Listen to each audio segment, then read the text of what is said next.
Bonjour les STMG, alors aujourd'hui on va traiter l'exercice 27 à 32 du chapitre sur les probabilités conditionnelles et ce sera principalement utiliser des arbres. Alors si on regarde dans le cours un petit peu, ou en tout cas sur la page de garde, il y a un bel arbre qui est dessiné ici. Et bon, il représente par exemple deux événements A et D ici. A ou son contraire B, et puis un autre événement D ou D bar. Dans le cours, on en a un autre qui est aussi très intéressant qui se situe par ici. Voilà. Qui est l'arbre qui représente la probabilité du tirage de boules à l'intérieur d'une urne. Et voilà. Donc sur chacune des boules, il y a écrit gagné, perdu. Il y a des boules rouges, il n'y a pas des boules rouges, je crois, il y a des boules bleues. Et donc à chaque fois, on voit ici, là, vous voyez, la probabilité de tirer une boule rouge et la probabilité de tirer une boule au-dessus, c'est écrit gagné. Donc si je parcours l'arbre comme ça, je vous rappelle que là, on a la probabilité d'avoir R et G. Alors ce qu'il y a d'intéressant, c'est que la première probabilité qu'il y a donc ici, là, c'est P de R, sa probabilité d'avoir une boule rouge. Alors attendez, on va le mettre d'ailleurs en rouge. Voilà. Alors toi, tu t'en vas. Et Et ce qu'il y a d'intéressant, c'est pas trop celle-là, parce qu'on se doute bien qu'on va sur la branche R, c'est celle qui vient juste après. Celle qui vient juste après, c'est pas P2G. Parce que P2G, ça, c'est pour gagner c'est la probabilité pour laquelle il y a écrit gagner sur la boule, mais lorsqu'on a tiré une boule rouge. Donc c'est plein P2G, sachant R, là. Il y a un petit sachant R qui est juste ici, là, qui dit bien ce que ça veut dire, hein. On a tiré une boule rouge, et là on a tiré une boule gagnée, sachant que c'était une rouge, hein. Donc là, il y a 75% de chance que ça soit une boule gagnée si on a tiré une rouge. Ça veut dire que parmi les rouges, on a 75% de balles qui sont au-dessus, c'est écrit, et d'ailleurs c'est 15 balles sur 20 balles rouges au total. Voilà. Et donc, ce qui est intéressant, c'est que la probabilité de R et de G, c'est au bout de l'arbre. Donc, ça se calcule en faisant ça fois ça, cette fameuse formule un petit peu modifiée des probabilités conditionnelles.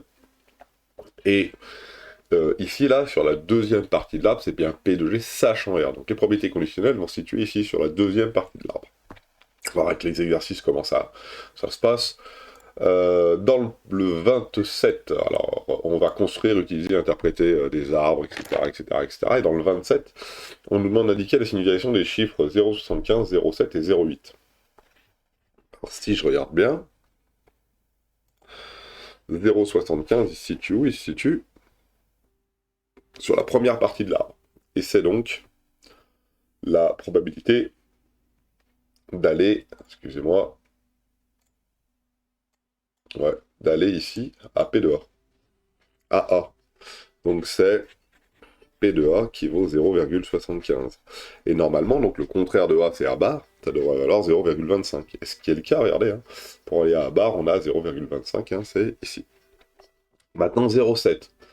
Là, le 0,7, il se situe là. C'est pour aller à B bar. Donc, c'est la probabilité de B bar. Sauf que c'est sur la deuxième partie de l'arbre. Donc, c'est B bar quand? Bah, quand on est déjà passé par A. Donc, c'est B bar, sachant A. Vous voyez, hop, B bar, tac.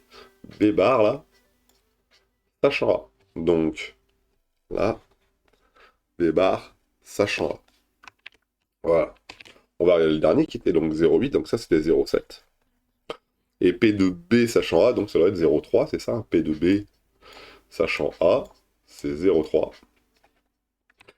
Et le dernier, c'est 0,8, qui nous demande, bah, c'est pareil, hein, c'est sur la deuxième partie de l'arbre, P de B sachant, mais cette fois-ci, A bar. C'est la probabilité que l'événement B se réalise, sachant que l'événement A bar s'est déjà réalisé auparavant. On a tiré une boule rouge, ou pas une boule rouge, et qui a la probabilité qu'on ait un gagné ou pas un gagné. Voilà. Donc voilà comment on lit cet arbre-là proprement. Alors ça c'était le 1. Si je regarde le 2 maintenant, donner les valeurs de probabilité de P de A bar, oh bah c'est facile. P de A bar, si je lis un petit peu ce qu'il en est, ici, est-ce qu'il y a moyen d'avoir un peu moins violent là? P de A bar,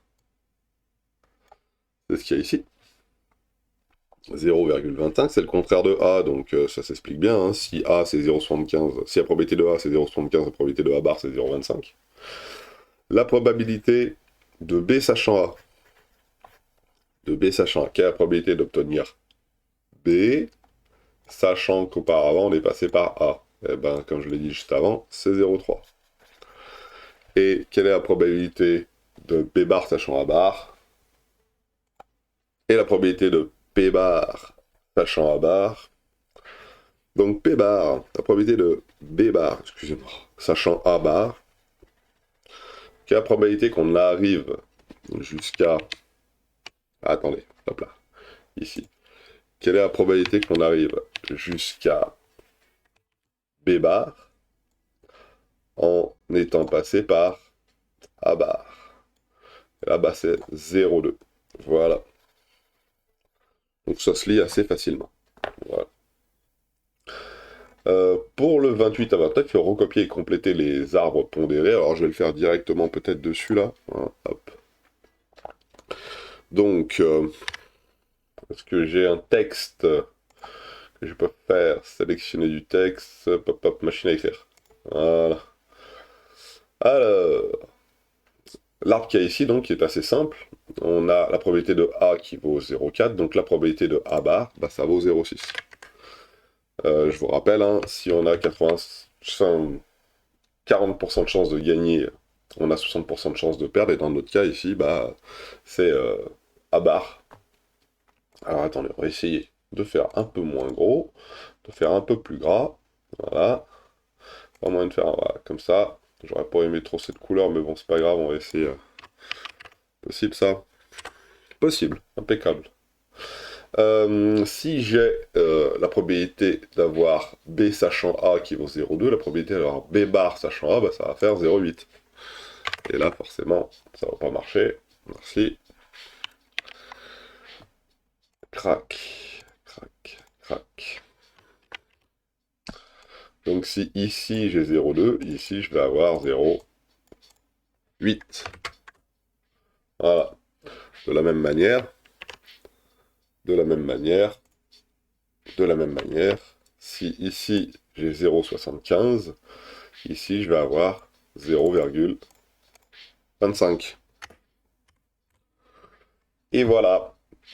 Hein, on se rappelle, hein, quand on a deux branches de l'arbre, une qui va en haut, une qui va en bas, ça va à l'événement et à son contraire. Donc si j'ai 0,4 pour aller si j'ai une probabilité de 0,4 pour que l'événement se réalise, j'ai une probabilité de 0,6 pour que l'événement contraire se réalise. Hein. C'est le complément à 1, où ça plus ça va forcément faire 1, donc voilà. Donc ça, tac, et tac. On va essayer de le mettre en rouge, c'est possible ça? Mettre en rouge, on peut pas, tant pis. Donc voilà pour le 28. Sur le 28, donc c'est assez simple, hein, le but du jeu c'était vraiment de compléter l'arbre avec les branches avec le complément à 1 des branches des événements contraires. Hein. Donc si B bar vaut 0,60, si la probabilité d'avoir B bar c'est 0,75, la probabilité d'avoir B c'est 0,25. Voilà, très simple. On va faire le 29 qui va être du même acabit. Hop, hop, hop, un peu trop loin. Voilà, on va descendre un tout petit peu. Alors là, 29 ça paraît plus difficile, mais en fait ça l'est pas. Hein. Il y a trois branches, mais c'est pareil, hein. La somme des trois probabilités, ça doit forcément faire 1, parce que dans l'expérience aléatoire, on a soit R, soit S, soit T qui arrive, on peut pas avoir autre chose. Hein. Si on lance une pièce, c'est soit pile, soit face. Si on lance un dé, c'est soit 1, soit 2, soit 3, soit 4, soit 5, soit 6, etc., etc. Là, il y a trois événements RST, et puis en fonction de ces RST, il y a un autre événement qui va se produire, qui est le C ou le C bar, et à chaque fois, en fonction de l'événement RS ou T, il y a une probabilité qui est différente pour ces C bar à chaque fois. Donc si j'ai une probabilité de 0,5 d'obtenir que l'événement R se réalise, et que j'ai une probabilité de 0,1 que l'événement T se réalise, et bien ici, il va me rester une probabilité de 0,4 que ça se réalise, parce que 0,5 plus 0,4 plus 0,1, ça fait donc 1. Voilà. Si j'ai une probabilité de 0,04 ici, que C bar se réalise, ici, là, ici, et ben de l'autre côté, bah, je vais pas avoir une probabilité de 0,06, mais une probabilité de 0,096. Attention, hein. 1 moins 0,04, ça fait bien 0,96. Hein. N'hésitez pas à le taper à une calculette pour en être sûr, mais entre guillemets, le complément à 1 de 0,04, moi, qu'est-ce qu'il faut ajouter à 0,04 pour avoir 1? C'est 0,96. Généralement, on se trompe là. Hein. Alors, pourquoi j'ai des V qui apparaissent ici? Je sais pas. Voilà. Quoi d'autre? Ici, là, 0,32, le complément à 1. Alors, je veux pas me tromper. Alors, donc, pour pas me tromper, un petit coup de calculette. Voilà, comme ça, on est tranquille. 1 moins 0,32. Et la base 0,68. Donc, c'est assez facile ici de mettre 0,68. Et de l'autre côté, en haut, 0,85, voilà, c'est assez facile, ça fait 0,15. Voilà. Attention dans les petits calculs, mais normalement, ça ne doit pas poser de problème. On choisit au hasard, alors, bon, et là, on complétait à chaque fois. On choisit au hasard un élève dans un établissement scolaire, on considère les événements suivants. F, l'événement choisi, c'est une demoiselle. F, l'élève choisi est une fille. G, l'élève choisi est un garçon. Donc là, pareil, hein, dans l'exercice, M et F et G, c'est des événements contraires. Hein. Et D, l'élève choisi est demi-pensionnaire. Donc lorsqu'on va choisir cette personne, soit c'est une fille, soit c'est un garçon, soit c'est une fille, soit c'est une fille, soit c'est un garçon.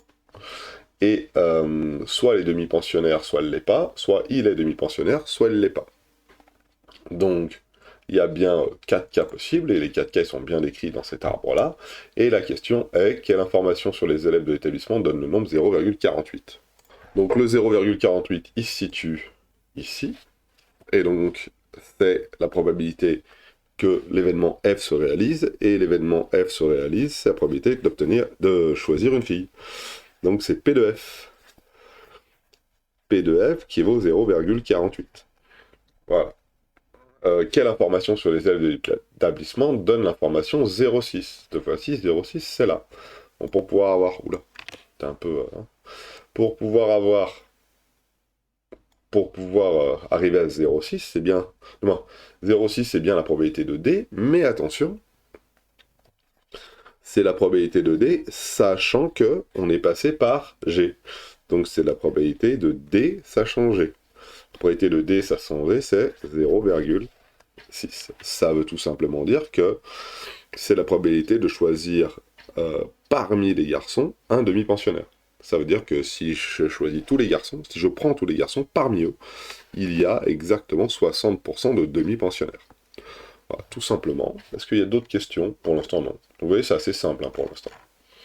Le 31, on considère donc deux événements, l'événement R et S associés à une expérience aléatoire, tels que P de R égale 0,4, P de R bar égale 0,6, P de S sachant R égale 0,3, etc. On veut recopier le tableau et le compléter. Alors, il y a beaucoup d'informations. Il y a 1, 2, 3, 4, 5, 6 barres et j'ai 6 informations, donc normalement on devrait pouvoir caser tout ça à l'intérieur. Alors, ils ont commencé à dessiner l'arbre en commençant par R. C'est très bien. On aurait pu commencer par S, mais on n'aurait pas eu les informations, par exemple P de S et P de S bar.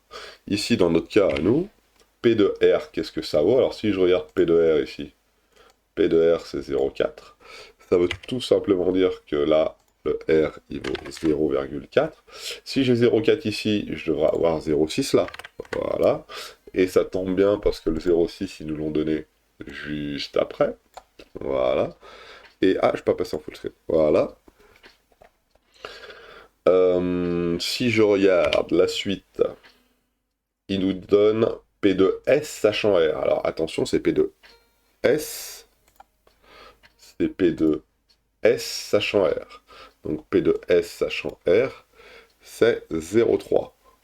Donc si je regarde un petit peu, P de S sachant R, P de S sachant R, 0,3, ça va se situer donc ici.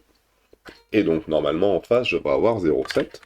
C'est la probabilité qui nous donne juste après, P de S bar sachant R. On va commencer à enlever un petit peu les choses là. Tac. Tac. On mettra les petites flèches après. Et ici donc, on a P de S sachant R bar. P de S sachant R bar, P de S sachant R bar ici. P de S sachant R bar, c'est 0,2. Donc si tu utilises ici un P de S sachant R bar, ici c'est 0,2. Et en dessous, P de S bar sachant R bar, ici 0,8. Et on est bon. Ok? Tout va bien? Impeccable. Donc, on fait la suite. Donc celui-là était assez simple, il suffisait de compléter l'arbre hein, et de bien lire les choses. L32, une entreprise de courtage est divisée en deux secteurs, la banque et l'assurance. On interroge au hasard un membre du personnel de cette entreprise et on considère les événements suivants. L'événement A, l'employé interrogé travaille dans l'assurance. Donc le A, c'est pour assurance. Le B, c'est pour banque. Donc à mon avis, ils ne peuvent pas travailler ailleurs. Donc c'est soit banque, soit assurance. Donc A et B sont contraires. C'est pour ça que regardez, hein, l'arbre, tout de suite, il était fait de telle manière à faire le A et le B face à face. S, l'employé interrogé, se sent stressé. Ouh là là, je suis vraiment très très stressé. Et, et apparemment, il n'y a que les filles à l'intérieur, c'est l'employé et eux. On verra. Recopier l'arbre complet ci-dessous et modéliser par la situation. Recopier l'arbre incomplet ci-dessous qui modélise cette situation. Oui, mais il ne donne pas de valeur numérique, il est gentil, mais il n'est pas incomplet. 55% des personnels travaillent dans l'assurance. Compléter le premier niveau de cet arbre. Ah oui, il nous demande simplement de le compléter dans la question 1, et puis 2 et 3, il nous donne les valeurs numériques. Ok, très bien. Donc S, c'est stressé. On est bon. Allez, c'est parti. Là, quand même, on peut faire des maths.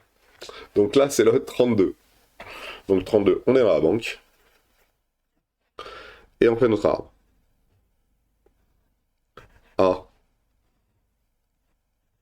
et B. Donc, assurance, banque.